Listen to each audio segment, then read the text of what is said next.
Boa noite a todas e todos. Eu sou a doutora Rita de Cássia Gonçalo, doutora em Planejamento Urbano e Regional pelo IPURG-UFRJ, e hoje está sendo o dia em que nós estamos ministrando o ciclo Urbanidades com a palestra, o colóquio Evangélicos e as Utopias Urbanas. Nós estamos aqui com 4 convidados, pesquisadores, em temas relativos à cidade, religião, convivialidade. E hoje a nossa proposta aqui é pensar a utopia a partir dos discursos e práticas evangélicas na cidade e como isso contrasta com o direito à convivialidade de outros grupos urbanos. Então, inicialmente, nós vamos aqui, eu vou passar para vocês uma breve apresentação do conceito do nosso colóquio de hoje, para fazer uma contextualização, para que vocês possam entender o que significa utopia, o que seria a urbanidade evangélica, e por que a gente está falando desse tema, e por que convidamos as pessoas, os especialistas que convidamos, que vão falar a respeito desses contrastes e iluminar as nossas mentes para pensarmos criticamente sobre a convivialidade e o direito à cidade para todas as pessoas. Ok? Bom, vamos lá. A utopia, ela é uma representação imaginária de uma sociedade ideal, onde todos os problemas e conflitos são solucionados. Consiste em uma produção de pensamento que tem por objeto um lugar de bem, de virtude e felicidade. Nesse sentido, a utopia é um espaço de harmonia, justiça e felicidade plena. É uma construção mental, uma representação idealizada de como a sociedade poderia ser. Por não existir na realidade, a utopia pode ser vista como uma forma de escapismo também, uma busca por um mundo melhor que ainda não pode ser alcançado. Na filosofia clássica, diversos pensadores se dedicaram a refletir sobre a utopia e suas possibilidades, como Platão, em A República, o Santo Agostinho de Hipona, na Cidade de Deus. Outra característica da utopia é a sua função crítica. Muitas vezes, um projeto ou discurso utópico é utilizado como uma forma de criticar a sociedade atual, um instrumento de reflexão e questionamento, apontando suas falhas e propondo alternativas. Dessa forma, a utopia pode ser vista como uma ferramenta para caminhar a uma espécie de transformação social. Ou seja, em síntese, embora seja uma construção mental, uma representação do que se planeja, do que se pensa a cidade, podemos entender a utopia como um horizonte para onde você quer chegar. A questão é, quando você coisifica demais a utopia, você acaba engessando as outras possibilidades que se apresentam diante da realidade social. E aí é que mora o grande perigo das utopias, porque quando você engessa muito as coisas, você não consegue dialogar com o diferente. Você não consegue assimilar as diferenças, outras práticas, outros modos de viver e experimentar o urbano. E aí é que entram os conflitos. E, por essa razão, nós vamos falar a respeito disso, dos evangélicos e as utopias urbanas. O livro Urbanidade Gospel, que foi esse livro de tese que originou toda a nossa discussão, que é a semente também desse ciclo Urbanidades, nesse livro foram narrados diversos componentes que caracterizam a utopia cristã evangélica, que é o projeto de urbanidade gospel, ou seja, um projeto de convivialidade, de civilidade, de organização mental, social e econômica da cidade, tendo o megatemplo como referente para a materialização desses ideais. Identificamos na pesquisa urbana iniciativas de grande promoção dos direitos sociais, muita proteção às crianças, aos desabrigados, desempregados e tantos outros grupos vulneráveis. Porém, outros eventos fazem com que esse perfil específico de urbanidade acabe se tornando uma urbanidade filtrada, uma urbanidade parcial, por não assimilar e não tolerar a convivência urbana com a alteridade, com esse outro, que não só pensa diferente, mas que experimenta a cidade e a convivialidade de maneira diferente. E quem são esses outros? As outras religiões, sobretudo as de matriz africana, os corpos dissidentes, LGBTQIAP+, os outros perfis de famílias e tantas outras configurações. E aí eu quero trazer aqui para vocês uma exposição, né, gráfica desses desses grupos dissidentes, e um dado muito importante que eu encontrei no documento Segundo Relatório sobre a Intolerância Religiosa no Brasil, um documento da Unesco publicado ano passado, que inclusive o professor doutor Ivanir dos Santos participou dessa pesquisa. Esse relatório ele traz diferentes indicadores e variáveis que nos ajudam a entender o cenário que impede o Brasil de ter uma democracia de maior qualidade, que seja capaz de gerar coesão social para um desenvolvimento mais justo. Nesse relatório, ele está disponível gratuitamente na internet, tá? Vocês podem digitar lá, Segundo Relatório sobre a Intolerância Religiosa no Brasil. Vão vir dados que nos mostram tentativas de dominação de algumas vertentes religiosas sobre as demais, perseguição explícita e objetiva de grupos religiosos para outros, construção de narrativas culturais que discriminam e obliteram a contribuição das raízes africanas para a cultura brasileira, e também construção de um repertório linguístico ofensivo às identidades de gênero e às liberdades individuais. No relatório também traz um cômputo de denúncias recebidas e processadas em 2021 pela Comissão de Combate à Intolerância Religiosa. Foram pesquisadas as bases de dados do Ministério dos Direitos Humanos, do Instituto de Segurança Pública do Rio de Janeiro e a Secretaria de Direitos Humanos da cidade do Rio. O que foram encontrados, né, nessas bases de dados? Os meses de maior incidência de intolerância religiosa, janeiro a março, que é justamente o período das festas populares. Locais de maior incidência de intolerância na capital do Rio de Janeiro, Duque de Caxias e Nova Iguaçu, Baixada Fluminense. Dos 56% dos casos, o violador de direitos é evangélico. A maior ocorrência é de vizinhos intolerantes, 23,8%, seguidos de figuras públicas, 19,5%, e ministros religiosos, 13%. Estes últimos que têm um poder de irradiação maior desse discurso de intolerância. Ou seja, a nossa realidade democrática ela tem tido, infelizmente, essa paisagem contraditória e excludente. E isso já não é de hoje, né? Na historiografia brasileira, já desde muito tempo, e desde as reformas urbanas que a gente aprendeu tanto, né, no IPUR, século XIX, século XX, tem se feito iniciativas para exterminar o diferente, para eliminar as divergências políticas, as divergências estéticas.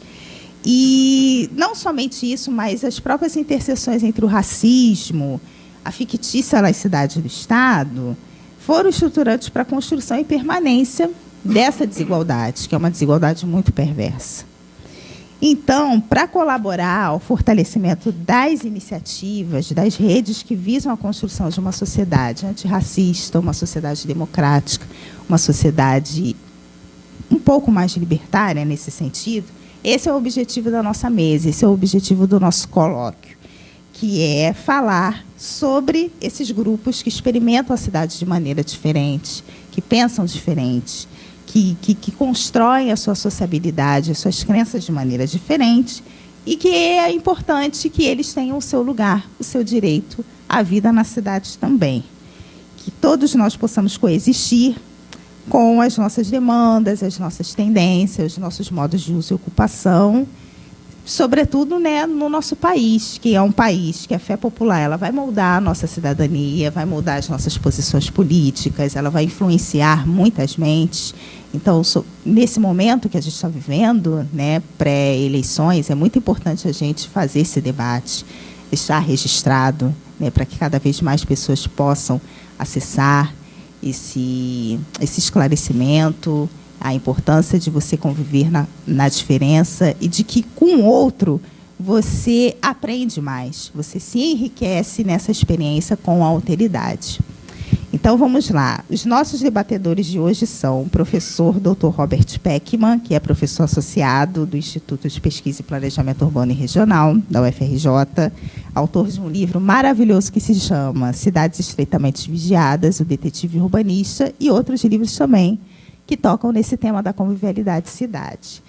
Temos também a doutora Lorena Moschel, que é doutora em Antropologia Social pelo Museu Nacional da UFRJ, e pós-doutoranda na Universidade Federal Rural do Rio de Janeiro. também o pastor Wellington Freitas, que é formado em Comunicação Social pela PUC-Rio, licenciado em Filosofia, idealizador da Escola Cristã de Teologia e Ciências da Religião, e o professor doutor Ibabalaô Ivanir dos Santos, que é professor do Programa de Pós-Graduação em História Comparada, da UFRJ, autor da série Resistência Negra, do Netflix, autor do livro Marchar Não é Caminhar, né, um importante livro também que fala sobre a história do enfrentamento à intolerância religiosa, uma grande liderança nesse tema, que, inclusive, fala na ONU, defende a respeito disso. E eu espero que vocês possam se deliciar com as falas, as construções ricas que vamos aprender aqui. E vamos fazer uma rodada com os 4 palestrantes e, ao final, abrir para o debate com vocês. Muito obrigada. Agora, a fala está com o professor Robert Peckman. Dá para acoplar aqui?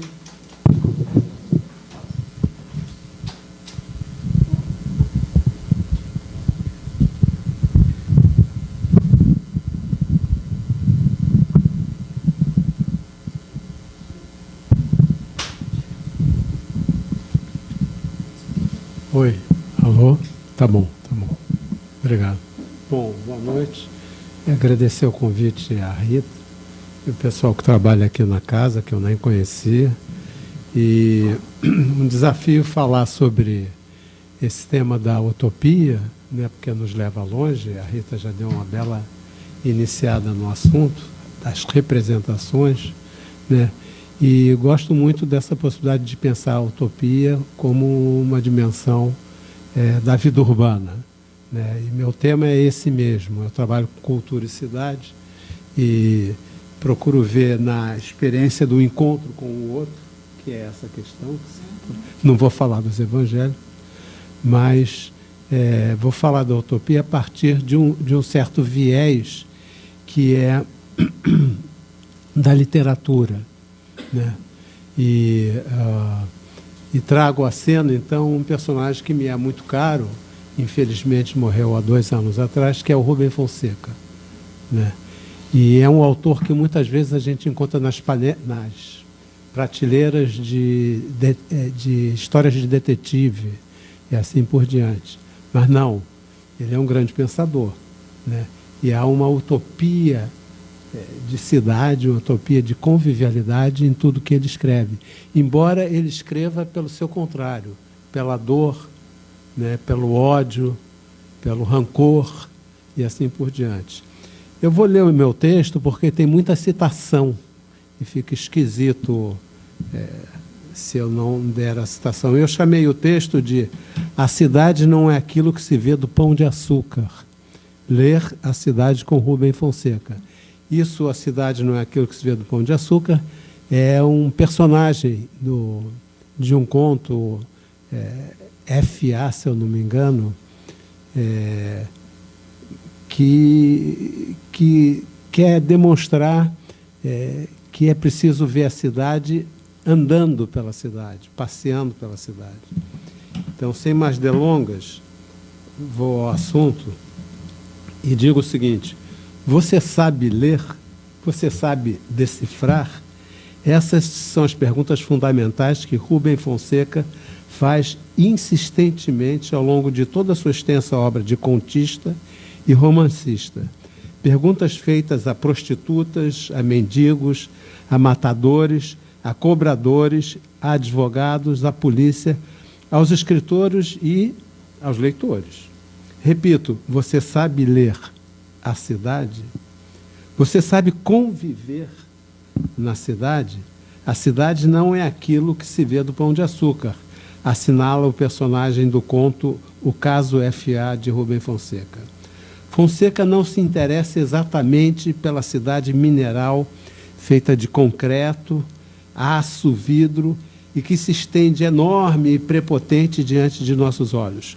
Mal se vê a cidade de Fonseca, e o autor parece apostar naquilo da cidade que não se dá a ver. Na busca de um certo quantum de urbanidade que cada um possa ter como repertório pessoal no convívio coletivo. Desconfiando de qualquer retórica, Rubem Fonseca propõe uma escrita que possibilite a leitura da vida urbana como arma de defesa contra a cultura de massas que assola a cidade, contra a deterioração das relações humanas. Seus personagens parecem querer ensinar a cidade caminhando por ela e resolvendo os problemas como na antiga polis, como Sócrates o fazia. Espremidos entre a escrita e a leitura da cidade e atravessados pelas vicissitudes da vida urbana, os personagens fonsequianos experimentam a cidade na crueza de suas pequenas tragédias, em que os pequenos tudo fazem frente àqueles que tudo podem. A cidade de Fonseca está, portanto, verdadeiramente nos afetos do encontro e do desencontro, nas complexidades da sociabilidade. Abro aspas e diz um personagem de Fonseca: somos continuadores da tragédia grega, dirá um personagem do romance negro. O encontro com o outro, a insuportabilidade do outro ou a paixão pelo outro atira-nos no coração do drama citadino. É o estranho que nos lembra as regras da convivialidade. Ele constitui-se em um regulador do que seria considerado agir de modo apropriado. Veja-se o conto O Outro, de 1975, que revela o embate entre um alto executivo e um pedinte de rua que o chantageia pedindo esmola. O tremendo mal-estar produzido pelo pedinte acabará fazendo com que o pacífico e trabalhador executivo o assassine. Fonseca dialoga com a tragédia em busca de alguma transcendência, para sempre perdida no cotidiano das grandes cidades, onde a figura do herói não é mais possível diante da crise contemporânea dos valores. Os personagens vivem numa sociedade que, ao eclipse da ordem do transcendente, seguiu-se o eclipse da crença na razão. Sem Deus e sem razão, o que será das cidades, se indaga Rubem Fonseca, sobre a ausência de qualquer referência a pautar o destino dos próprios viventes, dos pobres viventes urbanos. Se a cidade se encolhe diante da banalidade do cotidiano, se o próprio sentido da ordem urbana se perde, se o conflito deixa de ser público, se despolitiza e passa a se limitar à esfera doméstica, como equacionar a condição humana? Agora, não mais dos semideuses gregos, como nas tragédias gregas, mas de simples mortais, pequenas criaturas com suas pequenas tragédias pessoais. No limite, tal equacionamento se dará pela condição urbana da cidade, que empurra os pequenos tudo para o desespero da sobrevivência. Na selva da cidade, aí lembro a peça do Brecht, Na Selva das Cidades. Na selva das cidades, a condição urbana impõe à condição humana escolhas nem sempre éticas, mas fundamentais à sobrevivência do indivíduo. Mas deixemos que Fonseca nos mostre isso e nos revele como a condição urbana se torna fator determinante na constituição da condição humana de seus personagens. Dito de outra maneira, a condição urbana é manifesta na obra de Fonseca a partir da promessa de cidade, a partir da promessa de uma utopia, que se traduz na esperança de uma convivialidade possível de proteção, de reconhecimento e de pertencimento. No entanto, pouco se vê na obra de Fonseca a materialidade da condição urbana de vida. Não será certamente pelos prédios, lojas, viadutos ou pela concretude do cimento e aço, mas porque a vida, para Fonseca, é disputada na carne viva do dia a dia, na sobrevivência, na viração. A cidade, para Fonseca, está nos homens e não nas coisas. Beirando o cotidiano e penetrando no universo do homem comum ou da alta burguesia, Rubem Fonseca vai dali extrair a essência da vida urbana, seja do alto executivo do conto Passeio Noturno, que, para relaxar do estresse do trabalho, o executivo sai de noite com seu carrão para atropelar transeuntes longe do centro onde ele habita, transeuntes no subúrbio. Seja do batedor de carteira do conto Manhã de Sol, que é pego em flagrante e faz de tudo para não ser fichado na delegacia. Aonde estará a verdade do homem urbano? No punguista que rouba para sustentar 7 filhos, ou no burguês com a barriga estufada de caviar e champanhe e que vê a vida como banquete para uns poucos convidados? Não estranha, portanto, o travo amargo e peremptório de um cotidiano que faz com que os personagens passem a reger suas vidas por leis próprias, leis particulares, e não mais pelas leis da cidade. É emblemático nesse sentido o já citado conto O Outro, onde o assediado empresário, em vez de recorrer à polícia, resolve por conta própria seu problema assassinando o impertinente pedinte. A imposição das leis particulares às leis da cidade é o primeiro passo na constituição do que podemos chamar de uma cidade perversa, onde as leis da natureza e mesmo o funcionamento pulsional serão privilegiados ao funcionamento simbólico. É o caso, por exemplo, do conto O Cobrador, que é exemplar da condição de anomia na cidade, coisa que favorece a irrupção do imediatismo e da violência. Cito, abro aspas, diz Rubem Fonseca no conto O Cobrador: a rua cheia de gente, dentro de minha cabeça e às vezes para fora, está todo mundo me devendo. Estão me devendo comida, buceta, cobertor, sapato, casa, automóvel, relógio, dente. Estão me devendo. Eu sou a hecatombe. Não foi nem Deus, nem o diabo que me fez um vingador. Fui eu mesmo. Eu sou o homem pênis. Eu sou o cobrador. Quando satisfaço meu ódio, sou possuído por uma sensação de vitória, de euforia, que me dá vontade de dançar. Tenho uma missão. Sei que se todos fudidos fizessem como eu, o mundo seria melhor e mais justo. Já não perco meu tempo com sonhos, com utopias.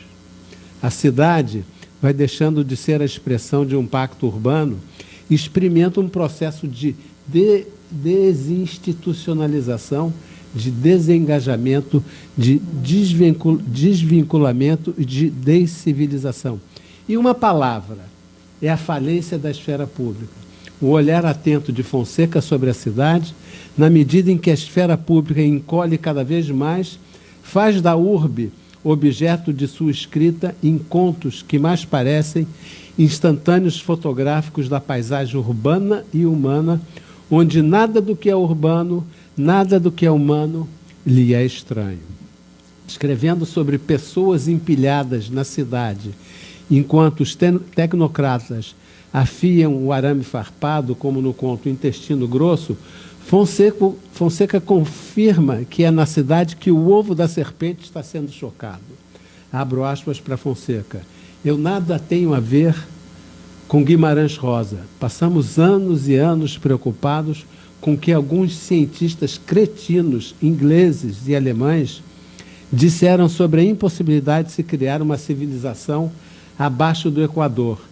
E decidimos arregaçar as mangas, acabar com os papos de botequim e, partindo de nossas lanchonetes de acrílico, fazer uma civilização como os europeus queriam e construímos São Paulo, Santo André, São Bernardo, São Caetano, as nossas Manchesters tropicais, com suas sementes mortíferas. Até ontem, o símbolo da Federação das Indústrias do Estado de São Paulo eram 3 chaminés soltando grossos rolos de fumaça negra. Não dá mais para Diadorim. Fonseca tem experimentado, fechei aspas, Fonseca tem experimentado em sua obra mostrar o endurecimento da cidade causado pela perda de comunicabilidade entre os seres humanos e o impacto disso na estruturação de novas formas de subjetividade. No conto Ganhar o Jogo, do livro Pequenas Criaturas, o narrador confirmará essa dureza da cidade. Abro aspas, um sujeito como eu, branco, miserável, magro e famélico, não tem irmãos nem aliados. No autor, a pena da comunhão entre os homens e a cidade, e, consequentemente, entre os próprios homens, leva à sua condenação à solidão, ao isolamento, à amargura, ao desafeto e à desconfiança. Sabedor da inexistência de uma verdade final, Fonseca não ignora que as categorias do verdadeiro e do falso, do bem e do mal, se tornaram obsoletas e não será sem motivo que ele lança a mão de um certo hiperrealismo para nos dar a exata medida do tamanho do drama que o viver na cidade impõe.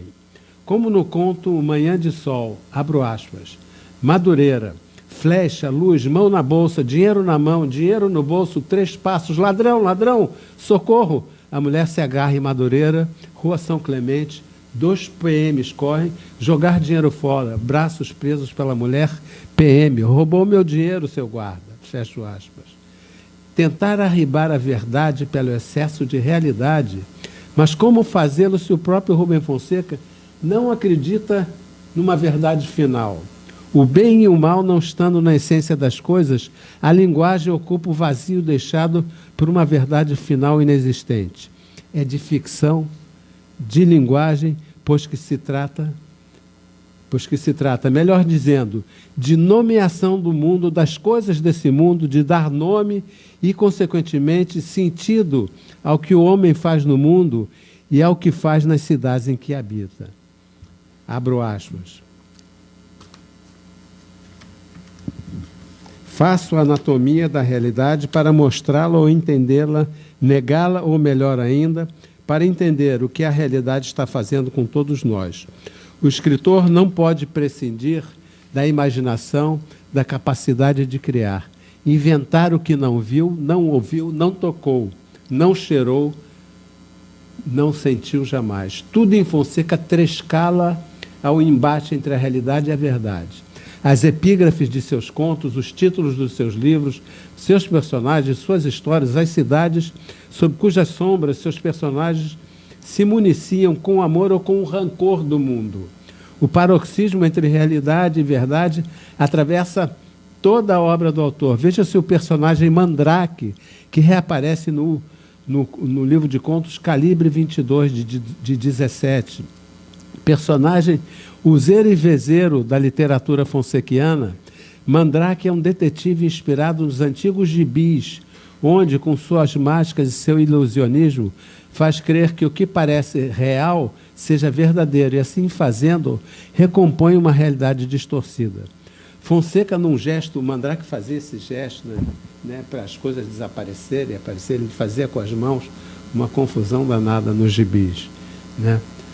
Num gesto mandraquiano, explora o impasse entre os dois termos, porque a ele subjaz a esperança da recuperação, recuperar a confiança no convívio de uma realidade que seja verdadeira. Melhor dizendo, a vida de convívio só é possível quando confiamos no outro. A confiança é fundamental na vida urbana. Tal equação encontra clareza no conto O Presente de Natal, no livro Calibre 22. Nesse conto, uma mulher vai visitar uma mãe de santo numa favela e esta lhe revela que seu marido está possuído pelo demônio. A mesma coisa que a cartomante que fora consultar anteriormente lhe dissera. Certa dessa verdade, a mulher passou a acreditar que seu marido ia cortar o seu pescoço justamente no dia 25 de dezembro. O casal tinha vários convites para o dia de Natal, mas ambos decidiram passar em casa juntos, apenas os dois. Enquanto ceavam, a mulher notou que o marido tinha um certo ar misterioso. Abro aspas. Ele supõe que eu não sei o que ele vai fazer, fecho aspas, pensou, enquanto acariciava a faca que tinha na mão. Tenho um presente para você, disse o marido. Feche os olhinhos. Quando o marido se aproximou, ela enfiou a faca em seu peito, ele caiu no chão. O colar que o marido tinha nas mãos, ao bater no assoalho, se rompeu e as pérolas pularam, tilitando ao lado do morto. Se supormos que a confiança é o que dá suporte ao convívio social, entenderemos, por conseguinte, que a cidade não é possível na desconfiança. A partir do flexionamento da realidade com a verdade, podemos analisar as diferentes camadas da obra de Fonseca. Títulos como Calibre 22 e vários outros, Coleira do Cão, Os Prisioneiros, O Cobrador, dão abrigo a um mundo fabuloso, não no sentido de admirável nem grandioso, mas no sentido de um mundo alegórico, mitológico, relativo à lenda, a uma história curta de onde se tira uma lição ou preceito moral. É, de alguma maneira, fabulando, relativizando entre a verdade e a realidade, que Fonseca organiza o seu mundo, tentando entender qual seria a lição, qual seria o preceito moral de uma fábula. No caso em questão, Fonseca se apropria da fábula de Esopo, A Cigarra e a Formiga, para indagar. Diz Rubem Fonseca, no conto: cantar é um crime que merece ser punido? A alegria é um mal a ser combatido? O desejo e o amor devem ser execrados? Todo animal, de certa forma, tem uma atividade predatória. Claro que ninguém chega a ser tão destruidor quanto o ser humano. Mas entre a cigarra e a formiga, quem é pior? Algumas poucas cigarras, cujas ninfas, ao se alimentarem da selva das plantas, causam dano às árvores, ou milhões de formigas organizadas em verdadeiros exércitos apocalípticos, escondidas em buracos, saem de maneira sorrateira, sem nenhum tipo de desejo ou amor, a não ser roubar furtivamente plantações inteiras para estocar em seus subterrâneos. As fábulas de Esopo são uma lição de astúcia, de inteligência, de sagacidade. Seria uma lição moral? Podem jogar essa merda desse livro fora, no lixo. O meu exemplar eu já joguei. Na fabulação de Fonseca, não se trata apenas de ponderar entre a utilidade do trabalho, a poupança para a diversidade e a boemia da vida dos sentidos e dos prazeres do mundo. Fonseca não quer um mundo, não quer cidades econômicas que produzam homens estressados, preocupados com o rame-rame do cotidiano, cinzento do trabalho e da rotina. Fonseca quer mais da vida, quer mais do mundo, quer mais dos homens. Foda-se é o título do conto do seu livro Amálgama, e que execra a banalidade da vida jogada na minúcia, no pequeno, na economia dos afetos. Cito Fonseca: ontem perdi meu carro. Ele não estava no seguro. Fui no boteco, pedi um chopp, ergui o copo e disse: foda-se, e tomei um gole. O chopp estava uma delícia. Sei que tem gente que não vai acreditar nessa história que estou contando. Foda-se.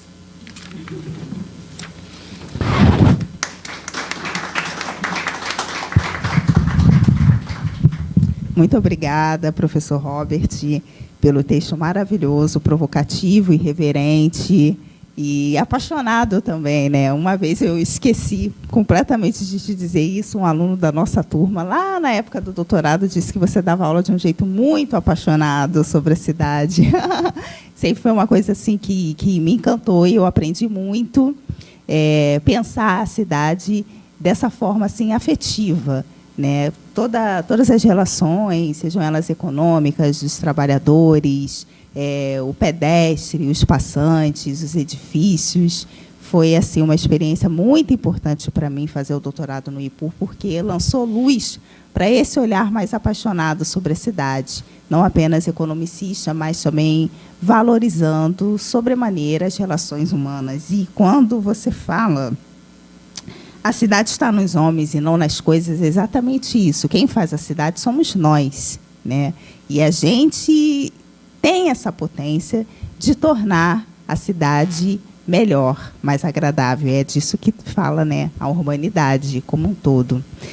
Muito obrigada. A gente vai voltar logo, logo nas suas colocações. Agora eu quero convidar a doutora Lorena Moschel para trazer a sua fala.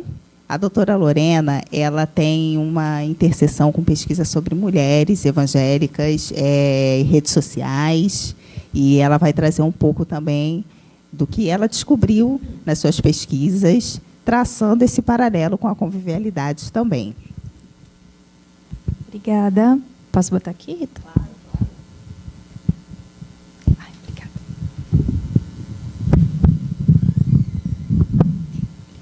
Tá bom, obrigada. Boa noite.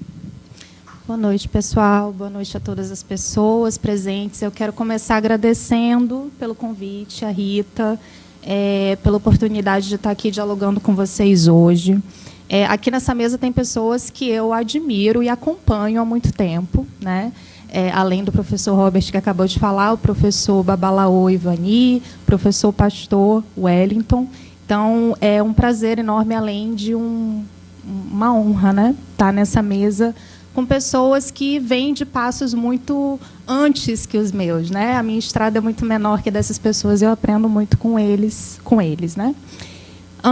Bom, como a Rita me apresentou, eu me chamo Lorena, eu sou antropóloga, sou maranhense, eu defendi minha tese de doutorado no Museu Nacional em Antropologia Social e, atualmente, eu sou pesquisadora de pós-doutorado na Federal Rural do Rio de Janeiro, no programa de Ciências Sociais. Eu fiz um trabalho de campo etnográfico com mulheres evangélicas, moradoras de favelas e subúrbios do Rio de Janeiro.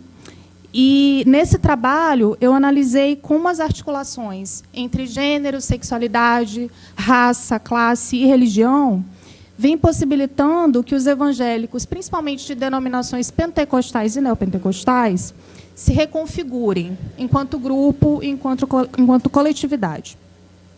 Na minha etnografia, eu percebi que essas reconfigurações têm no gênero um elemento integrante. E é disso que eu vou falar aqui hoje com vocês, pensando em como mulheres evangélicas vêm criando novos espaços para viver a sua fé e mobilizando a autoridade religiosa nesses espaços, né? Criando possibilidades novas e atualizando possibilidades de ser evangélica e ser, principalmente, lideranças evangélicas em espaços digitais. Então, as mulheres com quem eu convivi, elas formavam um ministério, como elas chamavam, né? Ministério é um termo religioso, utilizado no âmbito cristão, e também pensado aqui, né, na antropologia como uma categoria êmica. Então, né, também chamada de categoria nativa, né, para quem é mais acostumado com esse vocabulário.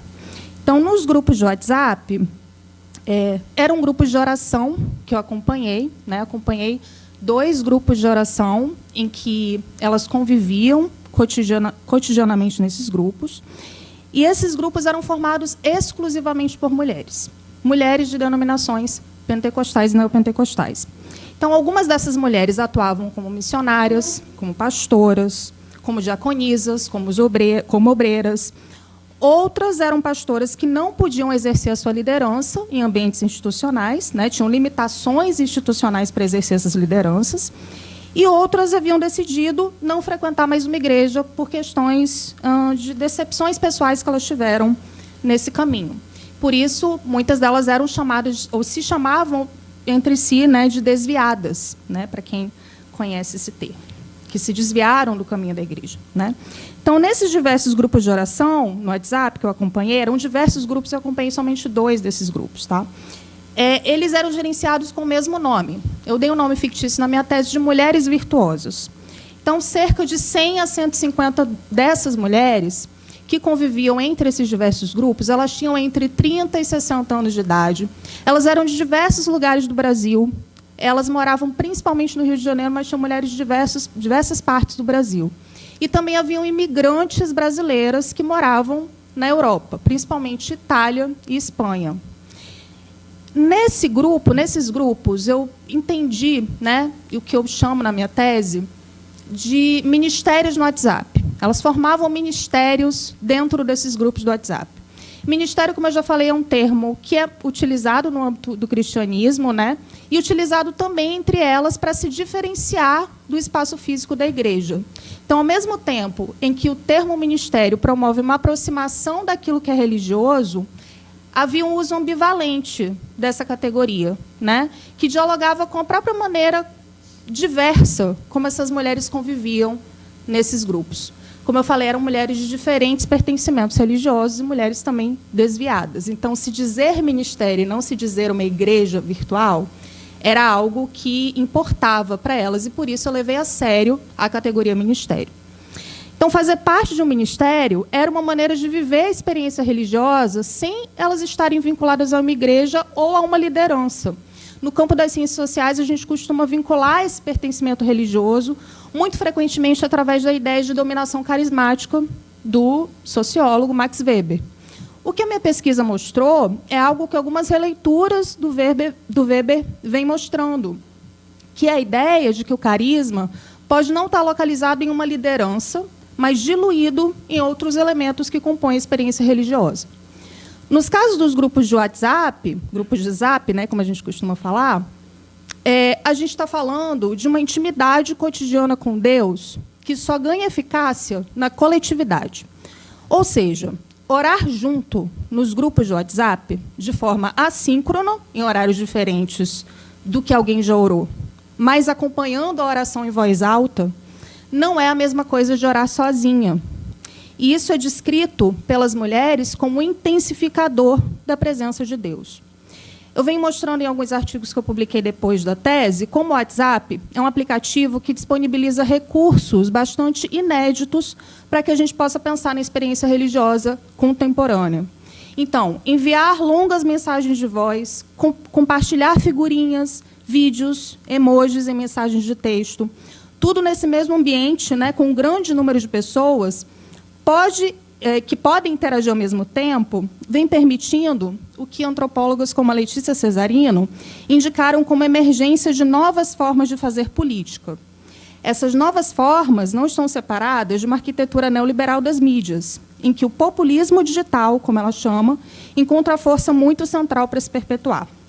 As ideias que Cesarino trouxe são fundamentais para a gente entender como o WhatsApp é um elemento que causou viradas políticas no Brasil. E o que eu busquei desenvolver, pensando em como ele também propulsionou viradas religiosas, foi pensar como o WhatsApp vem também permitindo a criação de novas institucionalidades para mulheres evangélicas.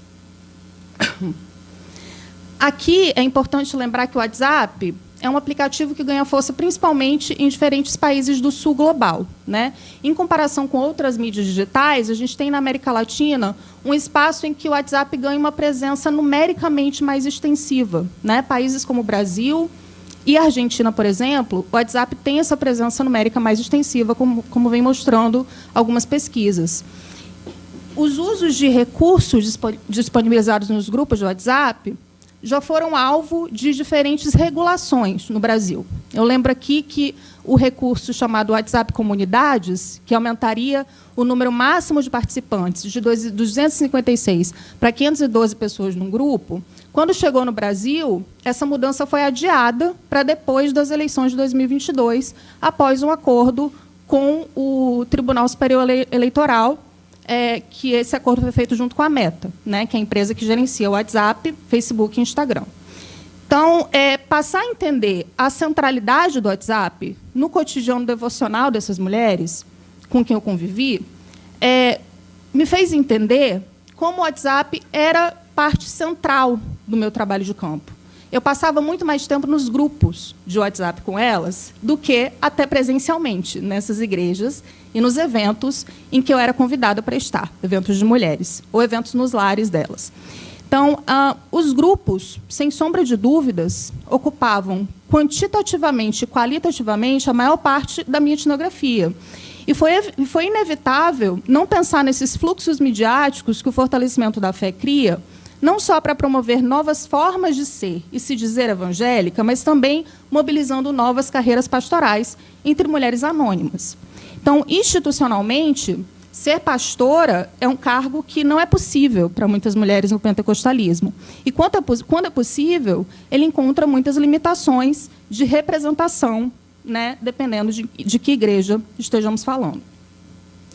O WhatsApp é um dispositivo da intimidade, pensando aqui no sentido Foucaultiano.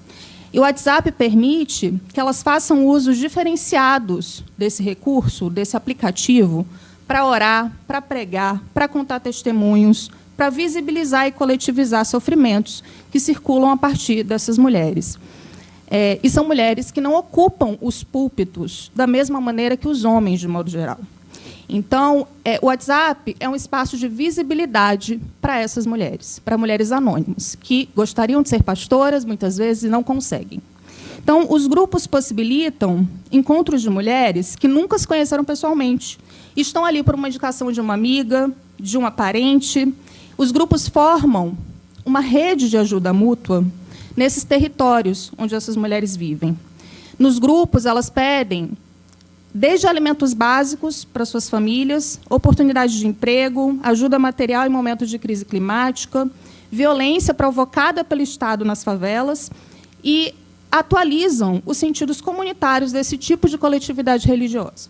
Então, o WhatsApp tem sido um espaço de intensa negociação para elas, que ocorre principalmente em circuitos online e offline. Para a gente falar de WhatsApp, é importante entender o presencial nesse circuito, né? O presencial precisa estar ali para que o WhatsApp faça sentido como uma tecnologia da vida, né? Muitos autores vêm chamando o WhatsApp de tecnologia da vida para pensar a importância desse aplicativo na formação de coletividades urbanas. A gente está falando de usos engajados que mulheres evangélicas fazem do WhatsApp em países como o nosso. E aí, quando a Rita me chamou para essa mesa, ela indicou que um caminho de contribuição interessante para trazer a minha pesquisa seria a partir da experiência de pesquisa com mulheres, né? Como é que a questão da urbanidade pode influenciar a gente a refletir sobre experiências de cidadania, né, entre dessas mulheres. Foi isso que a Rita me trouxe. E eu pensei, como possibilidade de diálogo, sobre como mulheres evangélicas se tornam cidadãs a partir dos laços de gênero, né? E, na minha pesquisa, eu percebi que esses laços de gênero são fortalecidos a partir dos grupos de WhatsApp, né? Essas redes religiosas formadas no WhatsApp, elas são formadas por problemas de gênero. O que são problemas de gênero? Maternidade, violência doméstica, relações conflituosas com os homens nos seus territórios, com a criminalidade. Então, são nesses espaços que essas mulheres encontram um ambiente seguro para serem acolhidas em situações de extrema vulnerabilidade. E esse acolhimento se dá entre mulheres, né? Então, é fundamental que a gente fale de gênero para entender como as coletividades urbanas são formadas nesse contexto das mídias digitais. E aí, fugindo de qualquer tipo de romantização, né, aqui entendendo coletividades como processos muito conflituosos, que envolvem arranjos que estão se recompondo a todo momento, eu falo aqui de gênero enquanto um processo relacional que vai muito além de envolver problemas do feminino, como propuseram teorias feministas que entendem gênero como sinônimo de mulheres. Os laços de gênero que unem mulheres evangélicas são profundamente engajados por dimensões defendidas pelos feminismos negros interseccionais, na medida em que aqui a gente está falando de mulheres majoritariamente negras, moradoras de territórios em que o Estado se faz presente, administrando a precariedade. E também mulheres que foram embora do país em busca de vidas com menos sofrimento. Então, para finalizar, gênero, raça e classe formam problemas enfrentados por essas mulheres e organizam o modo como elas usam o WhatsApp para elaborar saídas para situações de violência, humilhações em que estão estruturalmente submetidas. Eu pensei também, como uma última questão, dialogando aqui com o título da mesa, o que seriam as utopias urbanas, né? Eu lembro aqui muito da minha formação no Museu Nacional, não foi meu professor, infelizmente, mas foi orientador da minha orientadora, o professor Gilberto Velho, e o professor falava, ele tem um livro chamado Utopia Urbana, né, de 1975. E aí, nesse livro, ele defende um projeto de que as nossas pesquisas possam falar sobre o familiar, né? O que ele dizia? Ele dizia que, quando a gente estuda questões que estão próximas à nossa vida, nosso bairro, né, nossa igreja, nosso terreiro, nossa universidade, a gente precisa estranhar o familiar, né? E aí, como é que a gente dá conta de situar problemas a partir dessas experiências habitacionais, urbanísticas, subjetivas? Como é que a gente olha para isso entendendo o ponto de vista de quem vivencia, de fato, esses problemas, né? E aí isso ele chama do estranhamento do familiar. E aí, essa utopia urbana, né, pensando nessas lições que a antropologia de Gilberto Velho deixou para a gente para pensar em utopia urbana, eu entendo que pensar a construção de utopias por evangélicos significa olhar para quem produz conhecimento de dentro para fora, né? A gente tem nessa mesa muitos representantes desse modo de produzir esse tipo de conhecimento. Pessoas que produzem conhecimento, um pensamento crítico e disputam politicamente esses espaços de emaranhamento entre religioso e secular. Pessoas que estão aí no campo do audiovisual, da política, da universidade, não só nas igrejas e nos terreiros. Então, eu espero que eu tenha demonstrado um pouco, nessa breve fala, como é que as mulheres evangélicas têm provocado rupturas importantes na maneira como a gente pensa sobre o que é a igreja e como os evangélicos são atores sociais profundamente engajados com reconfigurações urbanas. Para que a gente entenda esses circuitos, né, entre fé e cidade, no mundo da vida, é fundamental que a gente não olhe para as mídias digitais como espaços de continuidade da vida presencial, mas entenda que existe uma amplificação que permite a criação de novos espaços, novas maneiras de viver a vida religiosa e novas formas de pensar sobre igreja. Eu agradeço novamente, fico à disposição para continuar essa conversa aqui no debate com vocês. Obrigada.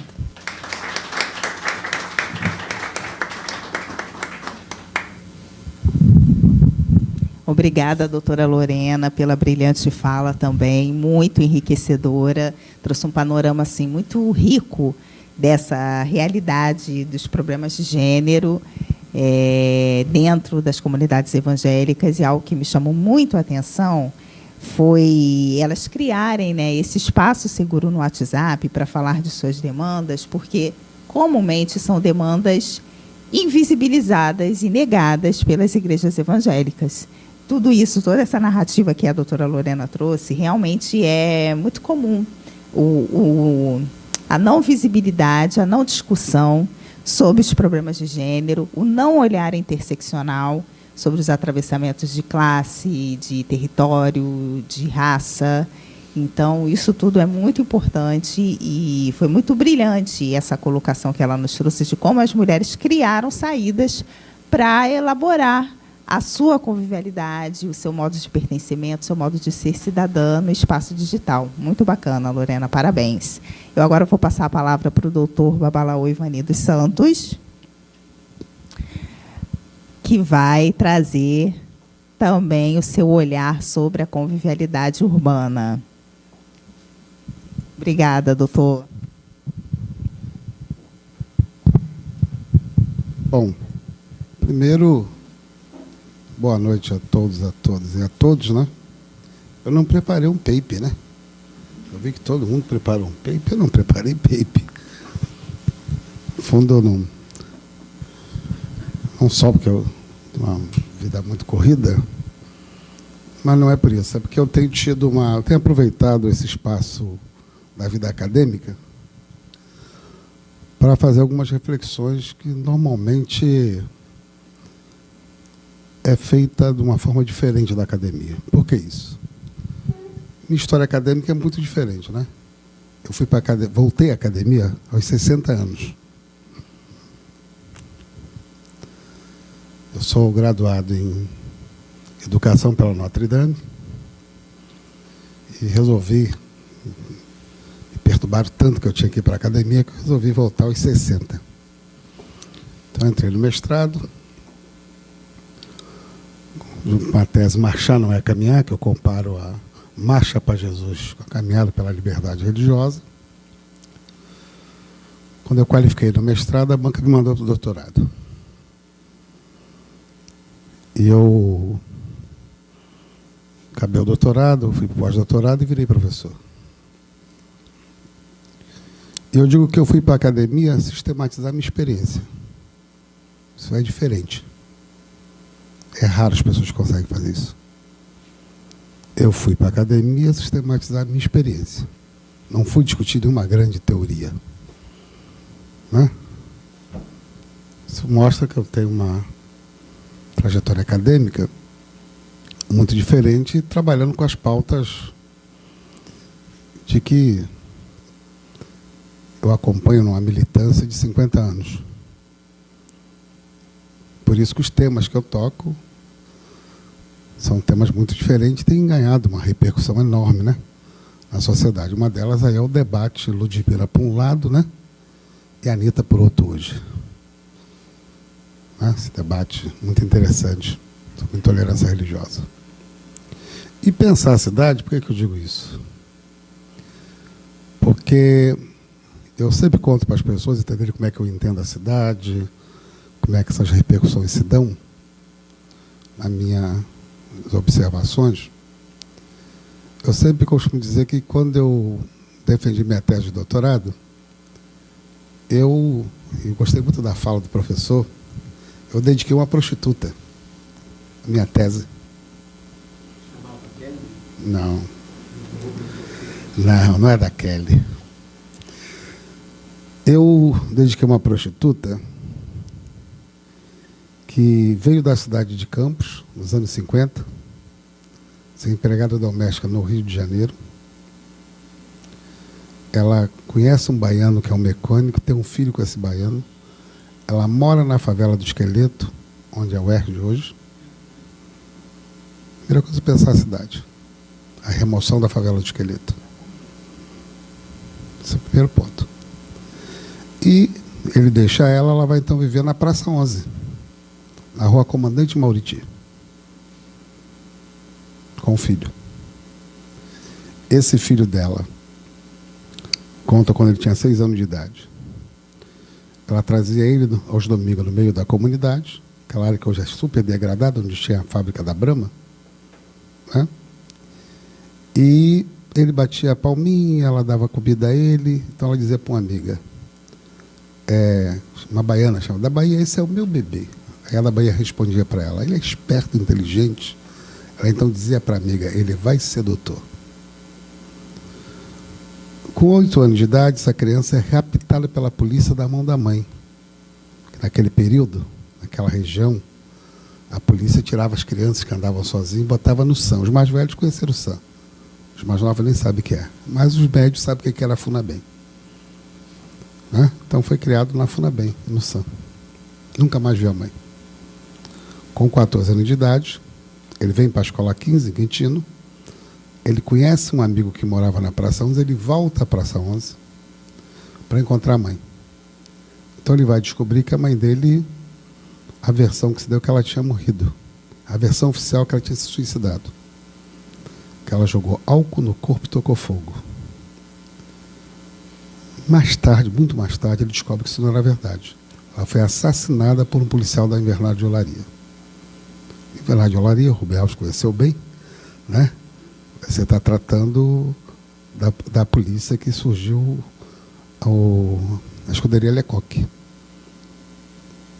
Essa mulher é minha mãe. Essa é a minha experiência. É assim que eu vejo a cidade.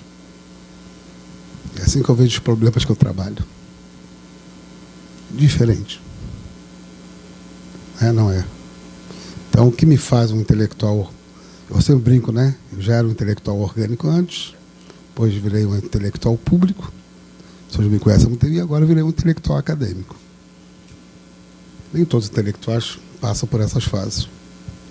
Né?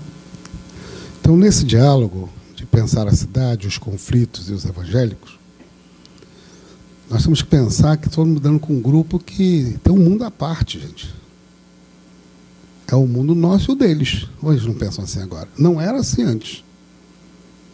Não era assim antes. Antes era pelo contrário, né? Antes, nas comunidades, era diferente, né? Quem era a parteira? Era a mãe de santo. Não era assim? Dava dor de barriga, tinha que tomar o chá onde? Com a mãe de santo. Então, mesmo com as opções religiosas, elas não interferiam no convívio social. Uma era padrinho da outra, né? Outra era comadre da outra, não é assim? A gente vivia, não é? Quem não tem isso? Estou falando uma experiência que, ainda mais os negros de comunidade. Não é? Onde sua mãe saía para trabalhar, quem tinha que tomar conta era a vizinha. E aí de você se reclamasse, se a vizinha reclama, né? Chamou a atenção, tu ainda apanhava. Estou falando de um lugar de cidade que não era a grande cidade, são as comunidades, porque tem cidade e a comunidade. A gente fala de cidade como se a cidade fosse uma coisa universal, né? A cidade não é universal. A primeira coisa que a gente tem que pensar é que ela não é universal. Coisa é a zona sul da cidade do Rio de Janeiro, né? Uma coisa é aqui, outra coisa é o Cantagalo. Está no mesmo espaço, digamos, né? Territorial de cidade, mas são convivências totalmente diferentes, são relações totalmente diferenciadas. A primeira coisa que a gente tem que pensar na questão urbana. Não tem o mesmo desenvolvimento urbano. Então, de que cidade nós estamos falando? Então, estou falando dessa convivência religiosa, que era muito comum. Onde não podia comer doce de Corme Damião, mas no Corme Damião comia o doce. E hoje isso virou uma coisa totalmente... Em que momento isso muda? E que tem impacto nas relações, inclusive de vizinhos, né? Se antes você pedia, faltava o sal, tu ia lá e pedia uma colher de sal, né? Faltava, não tinha nem problema, você podia faltar o quilo de açúcar, né? Que a comadre emprestava. Hoje, se você pedir, o sal deve ser do mal, né? O açúcar deve ser do demônio. Entende o que eu estou tentando falar? Em um momento, esses valores entraram e começaram a criar um problema de convivência. Essa é uma das questões que a gente tem que pensar. Com impacto, inclusive, nas comunidades. Em que momento? Né? Que interesses são esses? Que pensamento religioso é esse? Né? Que começou a criar uma divisão, uma separação, que ela é expressa, inclusive, no mundo político. Já que estamos falando de cidade, vamos pensar o prefeito da Igreja Universal. Como é que ele tratou a escola de samba? Ou não é? É isso que eu estou querendo um pouco refletir com vocês, é o perigo que se estabeleceu, esse pensamento fundamentalista religioso. Disso que nós estamos falando. Que é um projeto político. Um projeto político. Porque pensa-se religião, né? Eu costumo dizer que teologia também é uma forma de elaboração subjetiva, né? Também é teologia, como no campo do pensamento. Né? E, por trás das construções religiosas, existe a construção social, política, econômica e cultural. Aparentemente, parece que não é. Né? O Estado moderno é um Estado reformado, criado pelos reformados. O Estado moderno. Democracia, liberdade, né, o contrato social é calvinista, todo mundo quem conhece sabe disso, do Locke. Né?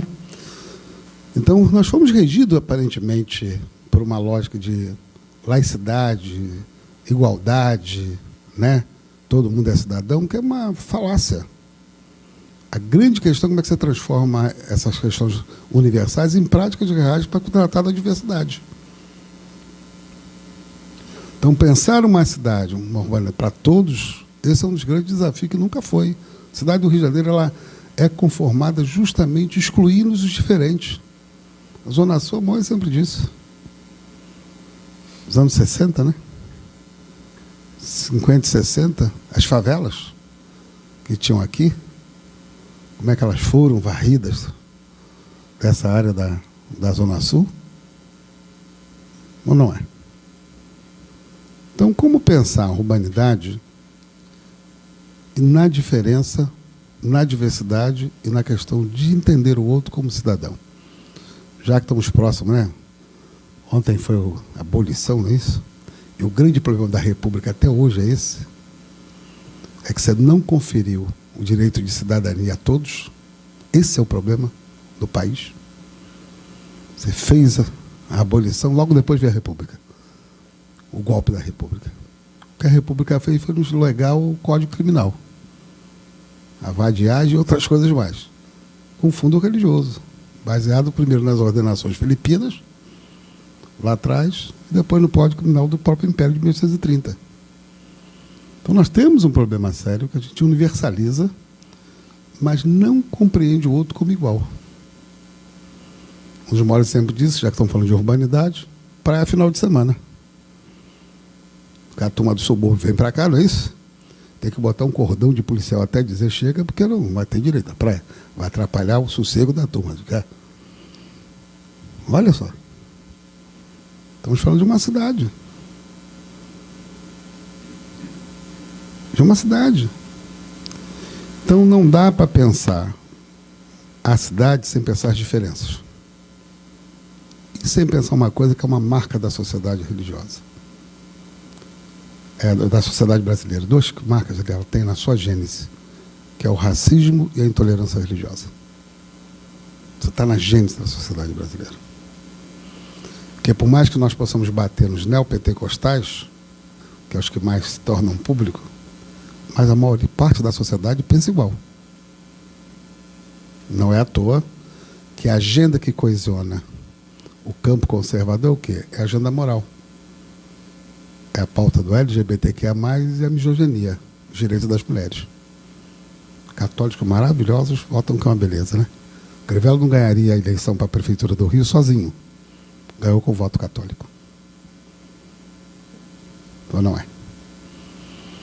Então, pensar a questão religiosa como fundo, né, ou pensar a diversidade, ela compreende um exercício de pensar a questão dos direitos. Se de fato eles vão ser universais ou não. Escolha é para todo mundo, mas não é bem assim. Então eu tenho na minha experiência, por isso que eu fiz questão de falar um pouco da minha experiência, do lugar que eu venho, né? Porque a academia é muito cartesiana, né? Ela é muito boa, de fato ela é... Eu sempre brinco que ela é legal porque ela me deu uma forma refinada de lidar com o diálogo, né? Com as questões, né? Muito bem, né? Um diálogo muito... Os autores aí, são vários autores diversos que você tem, embora eu trabalhe mais com a questão da história comparada, a história dos que vem de baixo, mas eu tenho pensado um pouco sobre isso. E o desafio, mesmo tendo um desafio, tudo isso que eu disse para vocês de problema, nós temos que pensar na solução que é lidar de fato com o diálogo e com a diversidade. Eu defendo isso, né? Tanto na caminhada pela liberdade religiosa, que é feita aqui em Copacabana, todo terceiro domingo de setembro, né? Como esse conflito que eu estou vivenciando agora, os dois lados do conflito, que é o caso Ludmilla, que coloca uma frase dizendo que representava a favela, mas não é isso. Na verdade, é uma frase intolerante, né? E o caso da Anitta, que assumiu uma identidade religiosa e está sendo criticada enormemente por assumir essa... E quase ninguém viu o clipe. Porque o clipe fala de diversidade, tem católico, tem evangélico, né? Mas o fato dela ser candomblessista, né? Interessante, né? Como é que se reage na sociedade. Ou seja, é muito natural uma pessoa evangélica de falar em Jesus com muita tranquilidade, falar da Bíblia com muita tranquilidade. Mas ainda é muito difícil uma pessoa candomblessista, como Paulinho do Cruzeiro, né? Fizer uma referência a um orixá. São os desafios. Então, pensar a cidade é pensar também que sociedade nós estamos construindo, que a sociedade ela é feita de, muito bem falado, né, de seres humanos, né, de pessoas. Mas são pessoas diversas. Diversas. Essa é uma questão central. Não um ser humano imposto. Um modelo, aí é utopia, né? Nós temos um modelo utópico de ser humano, né, de cidadão, né? Geralmente é homem, branco, né? Esse é o modelo, né, que você tem. Mas como é que você vai lidar de conta, de fato, de uma utopia que seja pela diversidade? Então, esse é o desafio que nós temos que enfrentar. Então, embora eu tive uma vida muito dura, não me fez uma pessoa rancorosa. Não me fez. Né? Me fez uma pessoa do diálogo. Né? E mesmo na academia, o que eu tenho para meus alunos, onde eu participo, onde eu toco nas pessoas, é que eu acho que a academia precisa se voltar para os problemas brasileiros. A academia brasileira ela pensa muito a Europa e os Estados Unidos. É impressionante, né? O seu diálogo, né? Como referência. Conhece pouco de Brasil. Muito pouco. E um dos conflitos que nós temos hoje, já que entrou um segmento na academia que não se esperava, né? Que foram os pretos e pobres, né? Esse é um desafio importante para se pensar novas epistemologias. Essas experiências, como essa que eu disse para vocês aqui. Né? Então, eu acho que aproveitar essas experiências, elas podem nos trazer possibilidade, de fato, aí sim, de trazer uma sociedade, uma cidade mais voltada, de fato, por respeito à diversidade, que é o que eu acredito. Essa é a minha contribuição.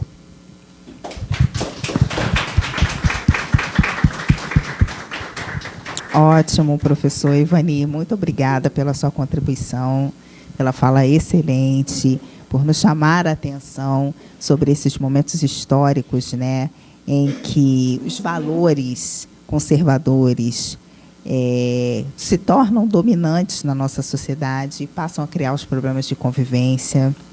Por que que os evangélicos acabam colocando esses valores dominantes como únicos e valorativos para a convivência, não só com eles mesmos, mas para com o outro, e aí criando essa barreira para a alteridade, para a diversidade? Algumas coisas sobre isso são faladas no livro Urbanidade Gospel, mas eu não quero dar spoiler para vocês não, tá? A gente pode pegar essa pergunta e desenvolvê-la depois no debate com o público.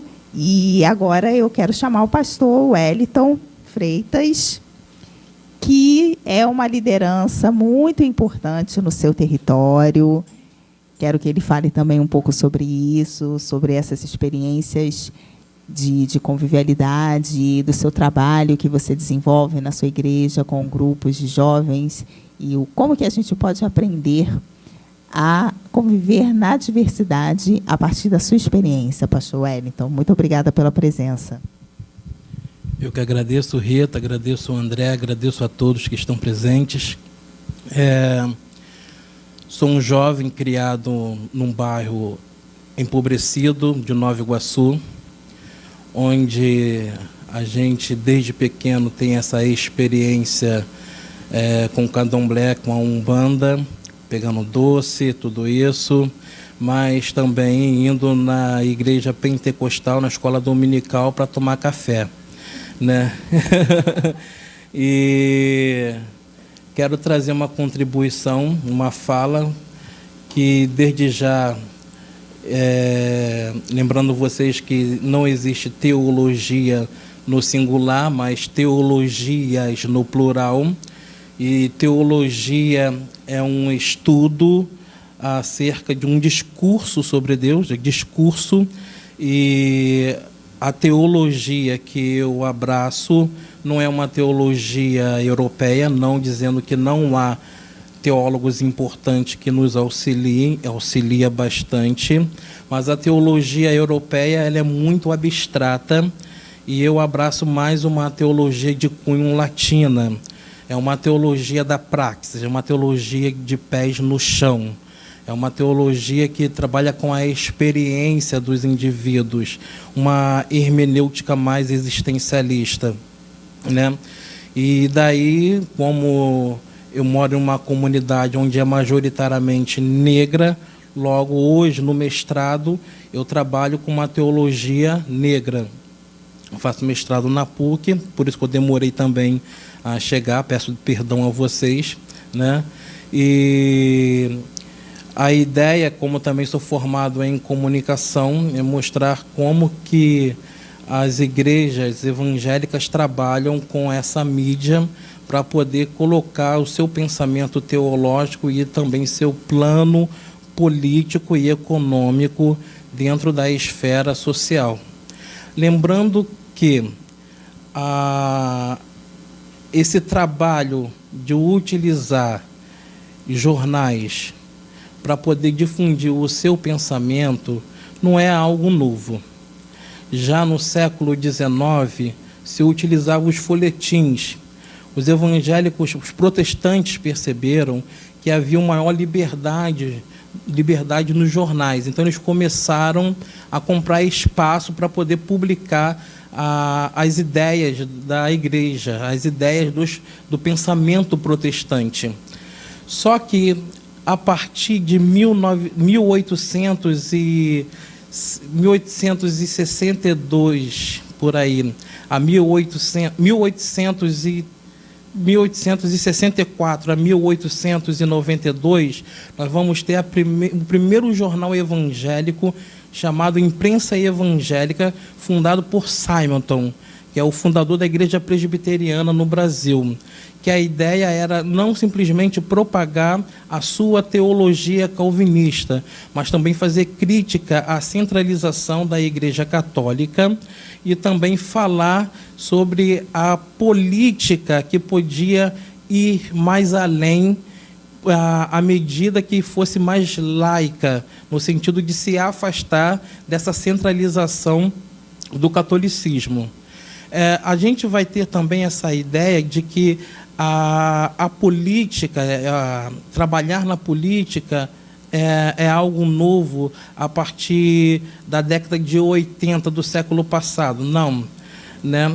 A gente percebe que já no início do século passado, com o pastor metodista Guaraci Silveira, se eu não me engano, a partir de 1934 a 1946, ele é o primeiro deputado evangélico no Brasil. E ele vai trabalhar de uma forma muito diferente do que vemos hoje.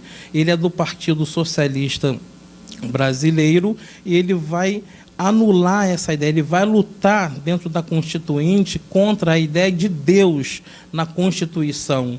Ele vai lutar por uma política que seja laica, porque a Igreja Católica estava tentando, de novo, impor um ensino religioso dentro das escolas, e ele era contrário a isso. Ele, mesmo sendo evangélico, ele lutava a favor do divórcio na época. Olha só o quanto ele estava à frente do seu tempo, né? A gente vai ver também, logo em seguida, que, infelizmente, é um retrocesso, que na década de 1960, com a ditadura, os evangélicos vão apoiar a ditadura militar. Majoritariamente, os evangélicos vão apoiar a ditadura militar. Por quê? A maior parte dessas igrejas evangélicas no Brasil, metodista, presbiteriana, batista, elas são igrejas que foram fundadas a partir de missão norte-americanas, são estadunidenses. Logo, os Estados Unidos apoiou a ditadura militar. Então, os pastores foram influenciados a apoiar a ditadura militar. Além do mais, era uma ideia de fugir do comunismo. Então, eles propagavam essa ideia contrária ao comunismo, porque eles falavam da família.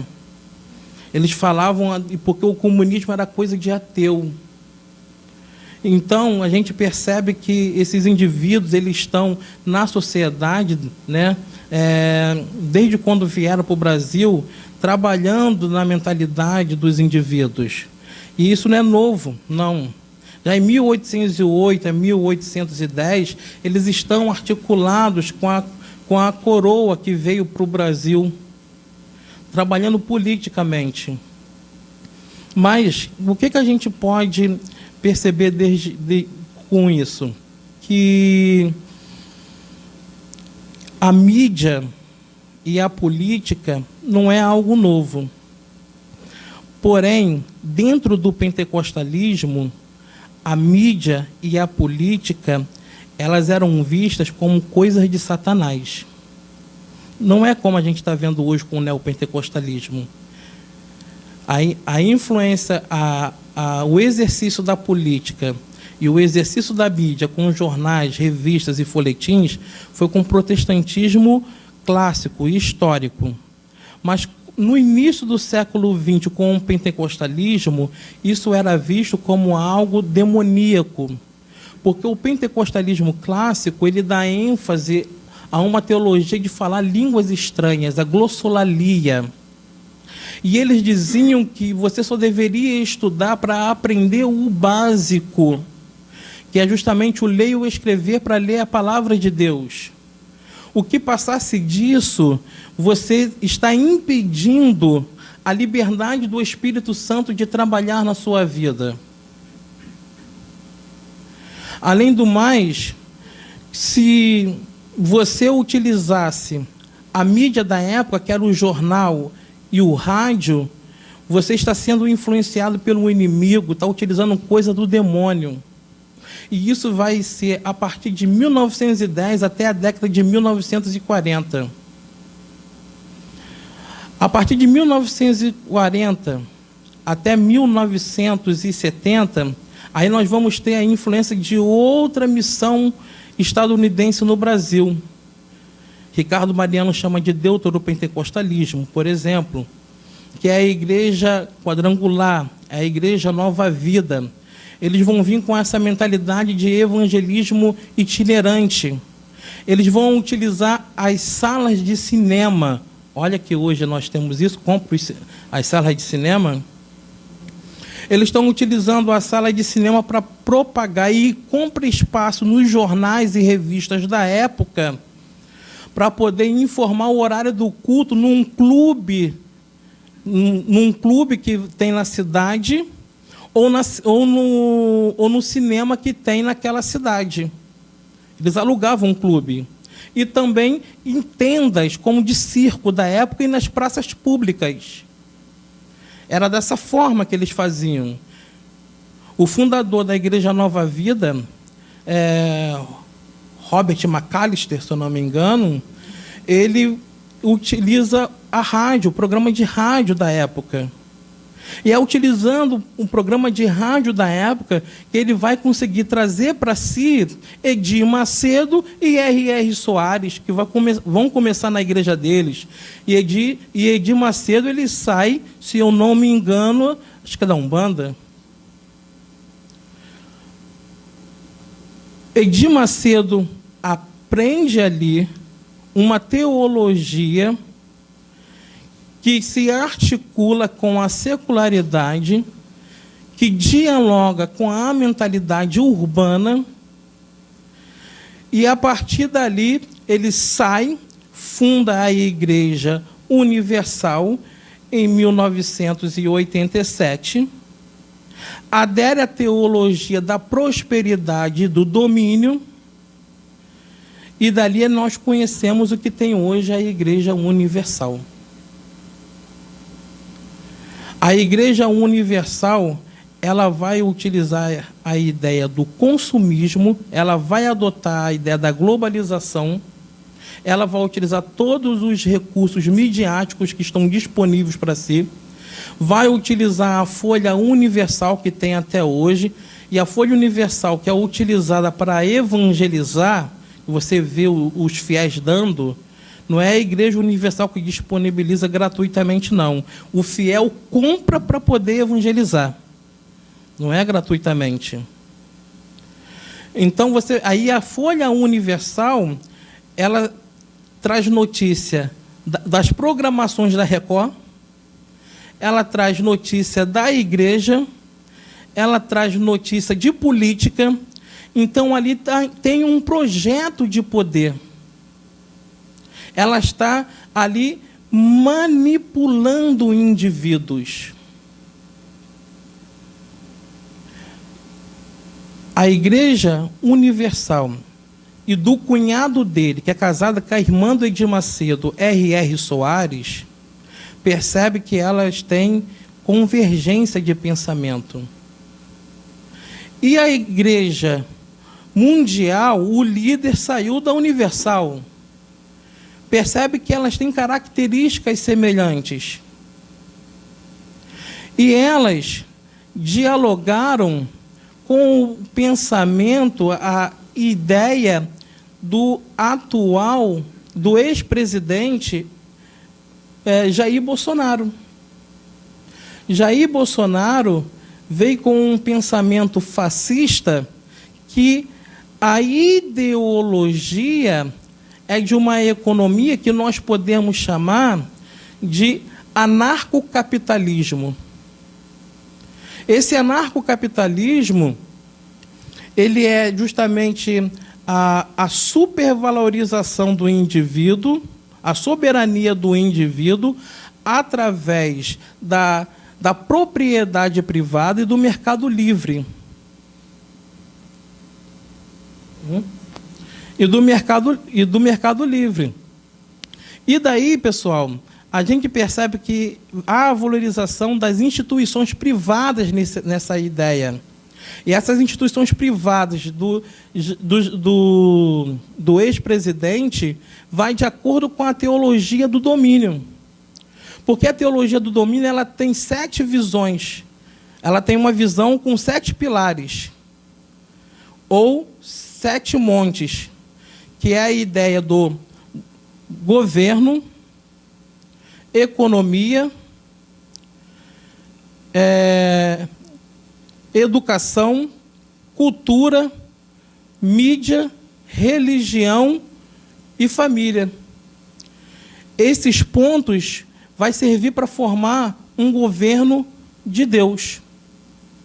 E é isso que eles utilizam na sociedade. E esse pensamento está dentro da minha comunidade. Esse pensamento está dentro da minha comunidade, não a partir das milícias, porque há a valorização da privatização das instituições. A privatização, por exemplo, da polícia, a milícia. E a milícia está dialogando com... Não posso falar o nome da facção. Está dialogando com os traficantes de lá. E os traficantes, pelo fato de serem criados nas igrejas pentecostais, estão expulsando quem é de Umbanda e de Candomblé e quem é homossexual. Porque eles têm essa ideia da teologia do domínio que tem que expulsar os espíritos malignos. Do jeito que a teologia do domínio diz que tem que expulsar os espíritos malignos das instituições ou dos palácios governamentais, também tem que expulsar dos territórios de onde nós moramos. Tudo isso para o nome de Jesus. Então, qual é a minha função dentro dessa comunidade? É reestabelecer aquilo que eu vivia quando era pequeno na década de 80 e no início de 90, quando nós íamos para a rua e fazíamos churrasquinho no portão entre evangélicos, umbandistas, candomblecistas, quem era da quimbanda, todos nós juntos, vivíamos muito bem. Um na casa do outro, Natal e Ano Novo, as portas estavam abertas e um entrava na casa do outro. Eu até estranhei quando eu vim estudar aqui na PUC, minha primeira graduação, e aqui eu vim morar aqui e era tudo fechado. Porque eu vim de uma comunidade onde as coisas eram abertas. E agora é tudo fechado. E a partir... Olha, gente, lá tem algo que se chama vira-laje. Você constrói e depois tem que montar a laje. Aí você tinha aquela Assembleia de Deus pequenininha, aí tinha gente de terreiro ajudando a construir a igreja evangélica. Agora isso está se acabando. Está se acabando. E isso é muito ruim. Na comunidade onde eu pastoreio, quem toca teclado, minha sobrinha do candomblé. É isso. Tá bom. Muito obrigada, pastor Wellington. Obrigada, pastor Wellington. Tem uma coisa muito importante na sua fala, que você reivindica essa teologia da praxis, do pé no chão, uma teologia mais existencialista. Isso tudo me remete a uma palavra, a educação, ao letramento. E quando a gente está pontuando esses problemas estruturais da nossa sociedade brasileira, que é o racismo, a intolerância, esses problemas são intrinsecamente atravessados por quê? Pela educação também. Porque quanto mais educada, quanto mais letrada é uma sociedade, mais ela tem a oportunidade de estabelecer a crítica, a consciência. Então, eu coloco também essa questão da educação como uma ferramenta indispensável nesse enfrentamento à intolerância, né? E na experiência de uma outra convivialidade. quero aqui convocar vocês para esse compromisso. Olha, agora a gente vai passar para a rodada de debates, eu vou convidar os palestrantes para sentarem aqui, mas quando esse link do nosso colóquio estiver disponível, quero convidar vocês para dispersar o máximo possível para todas as pessoas. Por quê? Porque muita gente precisa ouvir tudo isso que a gente conversou aqui, certo? Como essa missão educativa de levar a mensagem, de levar o esclarecimento para as pessoas, sobretudo para aqueles que não têm acesso à universidade, esse espaço elitizado que a gente está convivendo aqui, eu acho muito importante. Quanto mais pessoas puderem acessar esse debate, essa conversa, esse diálogo crítico aqui, a gente vai estar fazendo esse nosso papel na promoção de uma sociedade mais antirracista, mais tolerante e, sobretudo, mais respeitosa, certo? Então, eu quero convidar vocês, sentem aqui na frente, por favor. Assim? Pode ser, tanto faz. Alguém quer falar alguma coisa? Esse microfone está ligado, Felipe? Perfeito. Qual o seu nome mesmo? Elisa. Então, Elisa. Tá. Boa noite, eu sou Elisa. Eu quero parabenizar pela organização e pelos palestrantes. Queria dizer também, profunda admiração à história do professor Ivani, de admirar a introdução assim, muito, muito impactante. E o professor Robert me chamou para vir aqui porque a ideia de utopia me interessa muito. Eu escrevo na minha tese, que eu ainda vou defender, né? Eu sou doutoranda do IPUR, sobre utopia. E eu lanço mão do livro do David Harvey, que fala sobre espaços de esperança. Ele diferencia utopia de processo e utopia de resultado. E também traz um conceito sobre heterotopias do Foucault como espaços de fuga do não-lugar. E tudo isso que foi falado me deu um pouco de alento pelo fato de terem pessoas pensando sobre o caos que está, né, a nossa civilização, mas também me deu um pouco de tristeza, porque parece que a gente está um pouco sem saída. E aí, nesse sentido, eu gostaria de perguntar a opinião dos professores. Qual é a saída? Ou qual é a provável saída? E também sobre a questão religiosa e a constituição de um mundo nada utópico, como a gente tem visto, né, muito intolerante, me chama a atenção também que a história do feminismo caminhou para lugares um pouco sombrios, né, e isso tem a ver com o que a professora Lorena trouxe.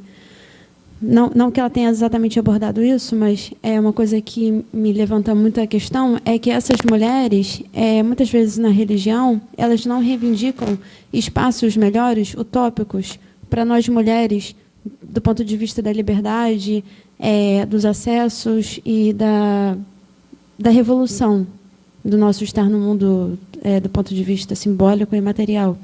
Mas elas, muitas vezes, reforçam a ideia de mulher no seu papel mais subalterno. Então, são duas perguntas. Se há saída, qual é a provável saída? E também, qual é o papel dessas mulheres, que nós somos mais da metade do país, né? Nós somos mais da metade percentual do mundo. E onde que está a nossa responsabilidade, assim, a nossa atuação, né? Independente da religião, até, na transformação desse mundo que se torna cada vez mais hostil ao outro, e principalmente às mulheres, mesmo que a gente não se dê sempre conta disso. Obrigada. Quem gostaria de poder responder a pergunta da Elisa? Ela fez duas perguntas. Qual é a provável saída, né? E qual o papel das mulheres na transformação do mundo, nessa provável saída que a gente precisa construir de enfrentamento à intolerância? Quem gostaria de responder, Elisa? A Lorena pode responder a segunda pergunta e a primeira.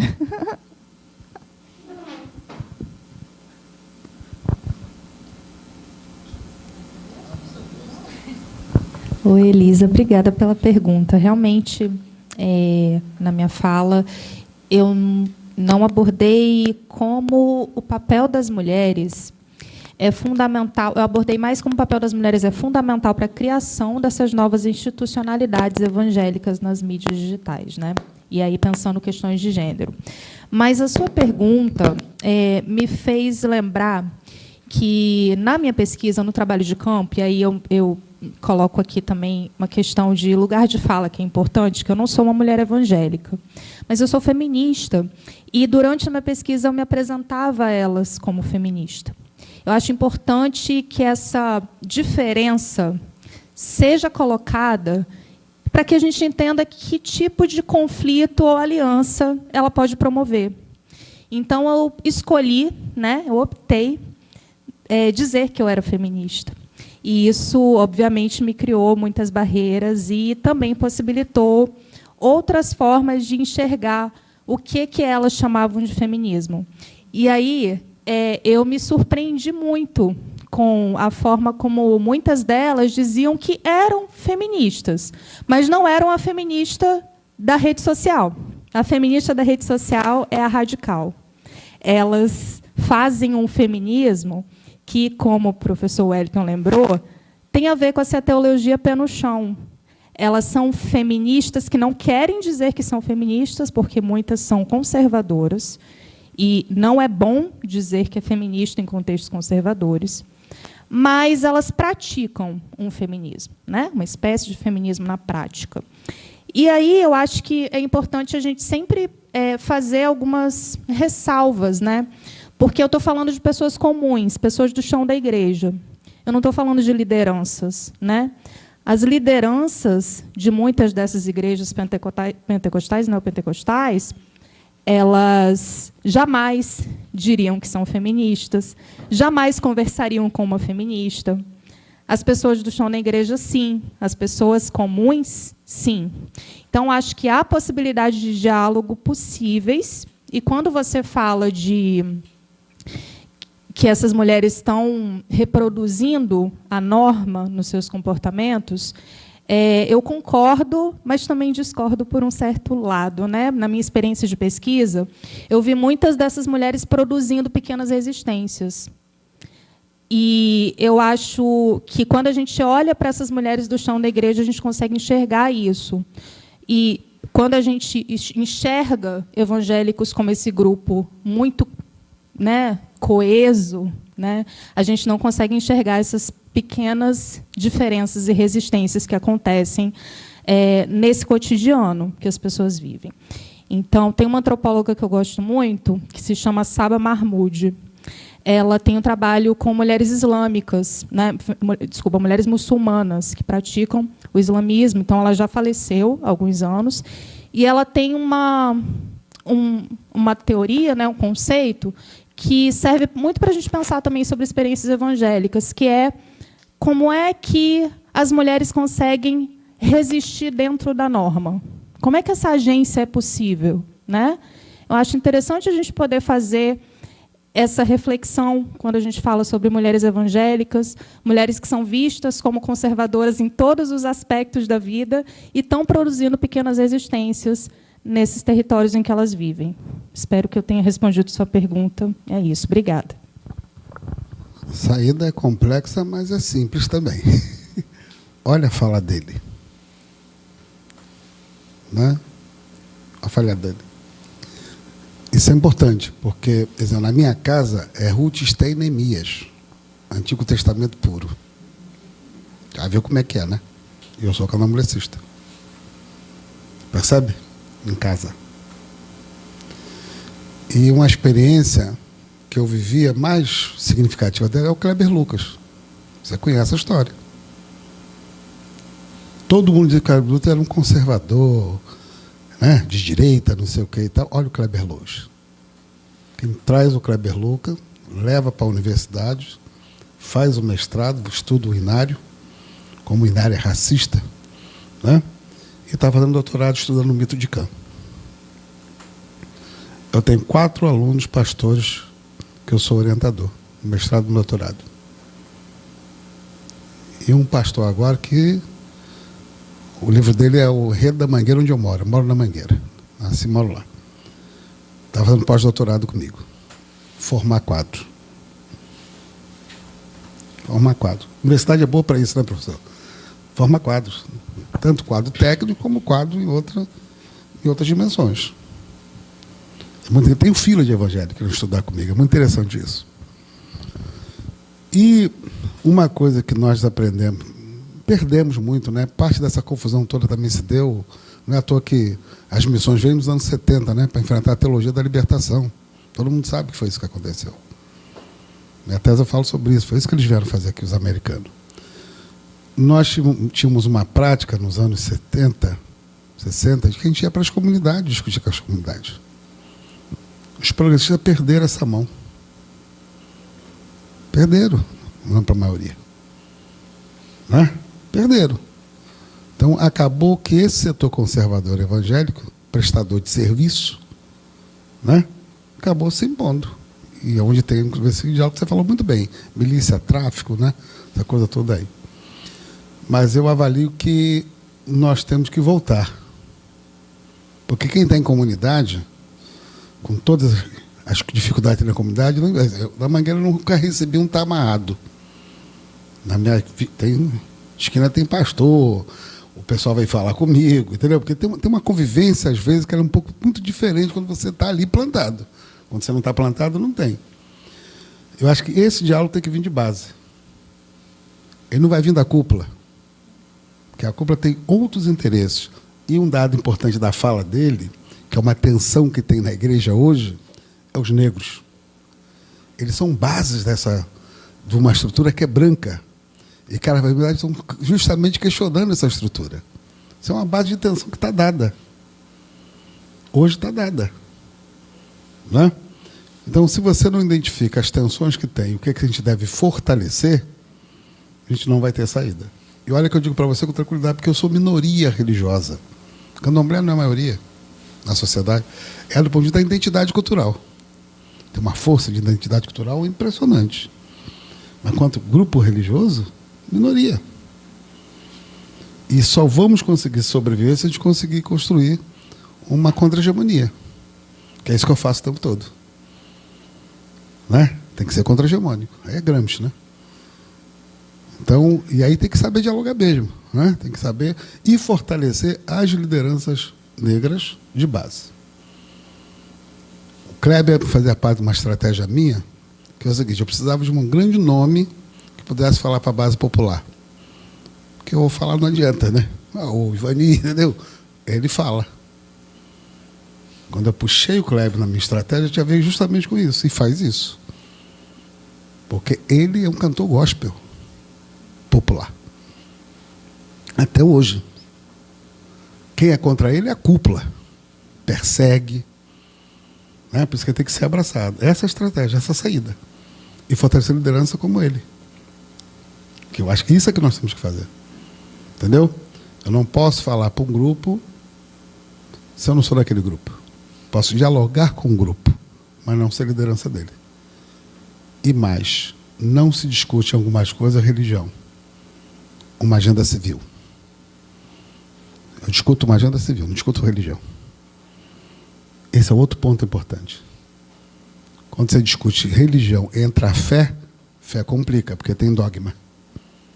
E dogma é um limitador. Para qualquer um de nós aqui. É uma agenda civil. Se a gente construir uma agenda civil, ela anda. Ela consegue empurrar essa confusão que nós estamos vendo instalada aí. É nisso que eu acredito, nessa possibilidade de saída.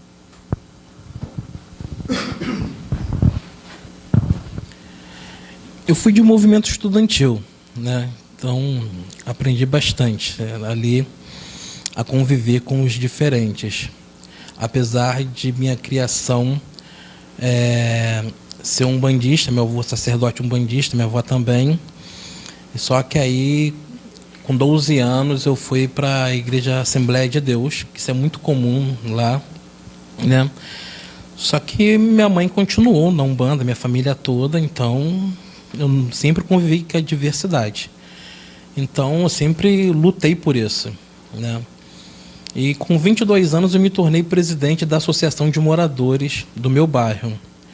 Então, eu trouxe essa realidade, eu trouxe a Assembleia de Deus e povo de terreiro para a Associação de Moradores, assim como o grupo LGBT na época, e nós convivíamos muito bem. No início foi meio difícil, né?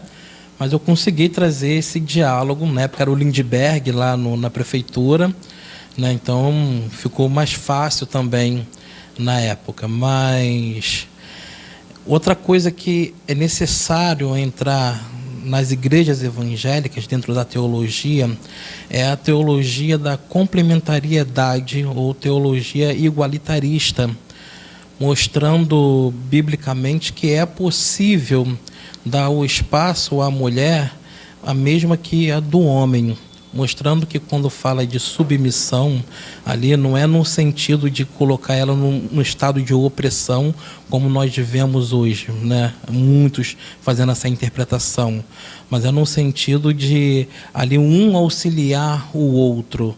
E até mesmo a arqueologia, a antropologia já nos mostrou que nós temos uma apóstola no Novo Testamento. Em Romanos, o apóstolo Paulo fala do apóstolo Andrônico e fala, possivelmente a esposa dele é a apóstola Júnia, né? Então não tem discussão ali. Os estudiosos de grego, enfim, já viu que é uma apóstola, né? Então aí vai falar, pô, mas em outra carta, em Coríntios, ele fala algo que não pode a mulher falar na sinagoga, e na outra diz que a mulher não pode ensinar. Ali ele fala no sentido contextual, naquela determinada igreja, por algum tipo de problema que estava havendo ali naquele local, e não é no sentido universal, entende? Só que as pessoas tomam isto como no sentido universal. Não há problema você ser literal. Literal é você fazer uma análise contextual, pretexto, texto e contexto. O problema é quando você é literalista, que aí você vai analisar de forma fideísta o texto, vai analisar como ferro e fogo, ao pé da letra. É que a gente confunde muito essa ideia de literal e com literalista, que é muito diferente. Literalismo, né? É muito diferente. Então, o que acontece? Eles fizeram uma interpretação muito literalista e aí não consegue fazer uma hermenêutica que contextualiza com a nossa realidade, aonde as mães são a cabeça da casa. Essa é a nossa realidade, né? Principalmente nós de comunidade. E, na verdade, as nossas igrejas nas comunidades, elas são tocadas por mulheres. Os pastores estão trabalhando. Quem está no culto durante o dia, quem faz o papel lá que a irmã que ora, que antigamente era rezadeira, elas simplesmente fizeram, elas se tornaram evangélicas, né? Foi uma ressignificação, foi só uma ressignificação, porque elas continuam fazendo o mesmo trabalho da rezadeira. Ela ora para pé inchado, para dor de dente, para tudo que tem direito, entendeu? É simplesmente valorizar ela no contexto mais bíblico, que aí você vai perceber que ela tem o seu valor, o que ela está dizendo aqui do WhatsApp. Tudo isso acontece. O que está faltando, na verdade, é dar ele conteúdo bíblico para mostrar a valorização da mulher para além desse literalismo do texto. Entende? É isso que é preciso, por exemplo, dentro dessa estrutura evangélica, e trabalhar com um diálogo, que eu acredito que há necessidade, com um diálogo com o povo de terreiro, para mostrar a valorização das mulheres.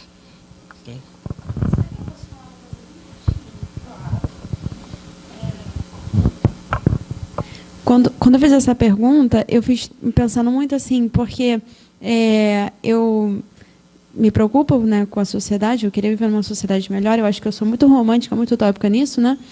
E me ocorreu muito isso, que quando eu ia à pracinha, eu moro ali na Tijuca, quando é pracinha dos cavalinhos, sei lá, levar meu cachorro para passear ou caminhar simplesmente, muitas vezes eu era abordada por sempre duas mulheres da igreja evangélica que falavam assim: você quer escutar a palavra do Senhor? E aí, eu não sou o tipo de pessoa que fala assim, não tenho tempo. Eu falo assim, tá, pode falar.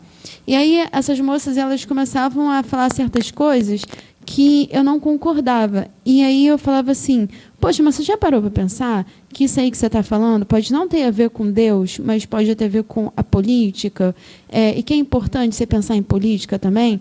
E aí a conversa ia para tal lugar que chegou 2 vezes, a moça falou assim, mas você é comunista?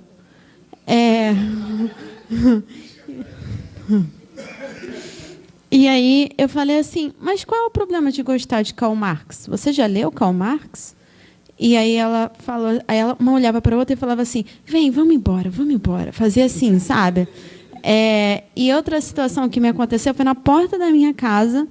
Eu estava entrando e aí a moça chegou e falou assim, posso te falar da palavra de Deus? Aí eu falei assim para ela, e se eu disser para você que eu acho que Deus não está comandando o que está acontecendo? Eu acho que eu sou ateia, porque eu acho que a bagunça que está aí, Deus não está olhando. Essa é a minha opinião. Você tem alguma coisa para dizer sobre isso? Aí ela olhou assim para outra moça e falou assim, tão novinha e desiludida. E eu senti assim, tipo, um escárnio assim, da parte dela. Assim, ela não me integrou na conversa. Ela simplesmente olhou e falou, e também falou, ai, vamos. E assim, Oi? Essa aí vai no inferno, com certeza.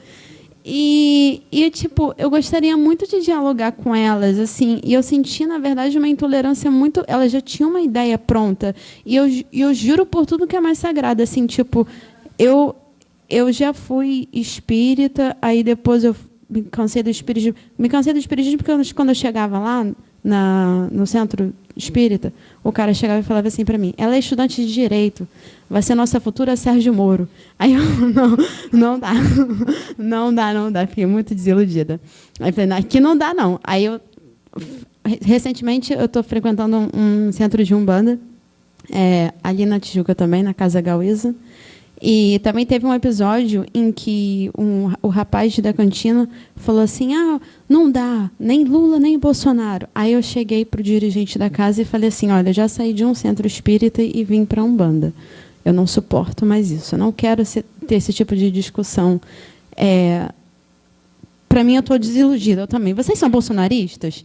Cheguei assim, não somos, nós não podemos falar de agenda política, eu até concordo com você, não sei o que, tananã. Mas, assim, eu vejo o quanto que na religião, se você tocar em política, mas, assim, eu não quis afrontar as pessoas e dizer, é um absurdo o que você está falando. Eu só fui pelas perguntas, assim, socráticas, sabe? Você não concorda com tal coisa? Não sei o que, tananã. Até que chegar um ponto dela perguntar se eu sou comunista, ou se não falar, é tão novinha, desiludida e tal. Então, assim, eu tenho muita dificuldade de encontrar diálogo com as pessoas, mesmo eu pensando 10 milhões de vezes assim, não posso chegar e dar a resposta, porque eu tenho vontade de falar assim, mas você é mulher.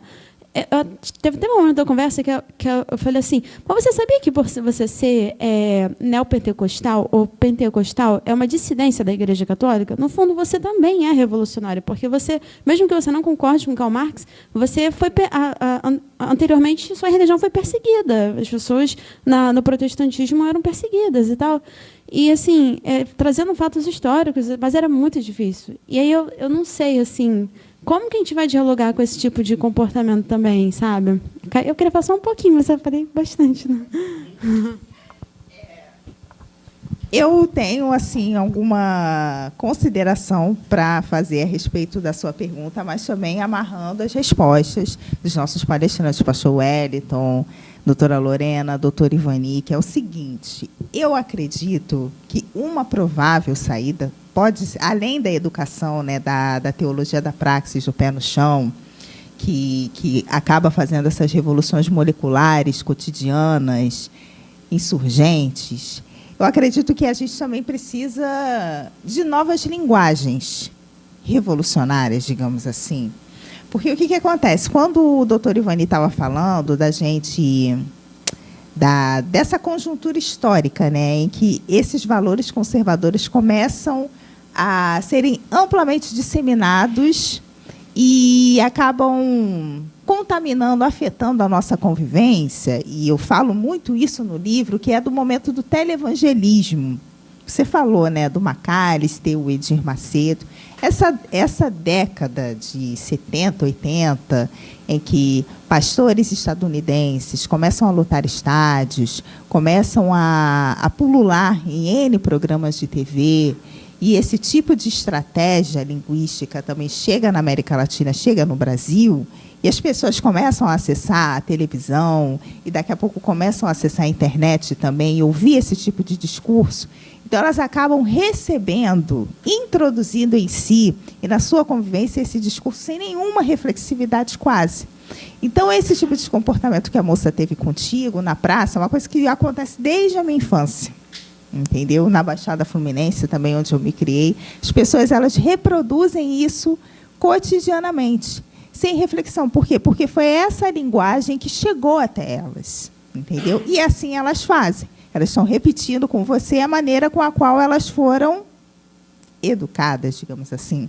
Então, pensando nessas saídas, e sobretudo nas mulheres, eu acho que as mulheres evangélicas, as mulheres judias, muçulmanas, as espíritas e tantas outras, que têm agendas comuns, problemas comuns de gênero, convivências comuns, nós precisamos o quê? De outras linguagens para dialogarmos umas com as outras esses problemas comuns.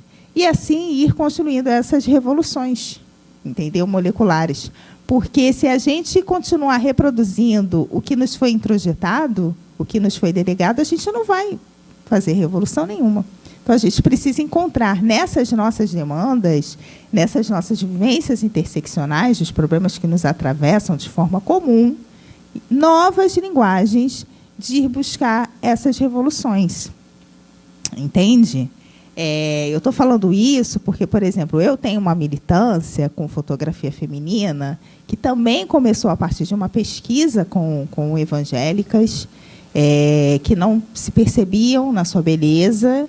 E essa foi a linguagem que eu encontrei, por exemplo, para poder começar a fazer essas revoluções moleculares, para começar a motivar outras mulheres negras a perceberem a sua beleza, a sua potência, e assim promovendo revoluções em diversas áreas da vida, seja de educação, seja por busca melhor de moradia, por busca de melhores relacionamentos, por busca de melhores escolas para os seus filhos, entende? Então, eu acho que a gente precisa disso, de construir outras linguagens no movimento evangélico, nos movimentos religiosos, nos movimentos comunitários, para que a tolerância, para que a convivialidade e a aceitação da alteridade ela possa ser mais plena para todas as pessoas, certo? Esse é uma visão assim que eu tenho. Mais alguém gostaria de falar, de fazer uma pergunta? Não? Tudo bem? Bom, mas muito obrigada pela sua colocação, obrigada a todos os professores pelas falas e contribuições excelentes. Acho que o nosso debate, o nosso colóquio foi muito rico, muito proveitoso. Quero aproveitar também aqui a oportunidade de já divulgar para vocês um mini curso que vai ocorrer em agosto, aqui mesmo, na Casa Dirce. O mini curso que eu vou estar oferecendo serão 2 encontros, tá? Na primeira e na segunda semana de agosto. O tema desse mini curso vai ser Planejando Cidades Multiculturais, né? Continuando nessa linha de convivialidade e de urbanidade, mas aí pensando já nas perspectivas das políticas públicas, né? Como que os governos, como que a máquina estatal, as lideranças, os gestores podem pensar políticas que nos levem à maior convivialidade, certo? Nesse curso, vocês terão, quem quiser, vai ser gratuito, tá, gente? Nós vamos ter uma participação especial, que é da professora Aspásia Camargo. A professora Aspásia Camargo, ela já foi liderança partidária, né, de Partido Verde, enfim, de tantos outros partidos, já assumiu diversas pastas, né, de secretarias públicas, e é uma pessoa que também que tem bastante experiência com comunidades, e ela vai estar oferecendo esse curso comigo, mas vai ser uma participação virtual, tá? Mas para vocês degustarem, aproveitarem de tudo que a gente vai discutir nesse curso, de como a convivialidade também pode fazer parte dessas pautas de políticas públicas, eu quero desde já convidar vocês para participarem, se inscreverem, vir nas 2 aulas, que vai ser uma coisa muito proveitosa mesmo. Convidem os amigos, convidem parentes, familiares, a comunidade acadêmica, e espero ver vocês em outros eventos também, viu? Muito obrigada.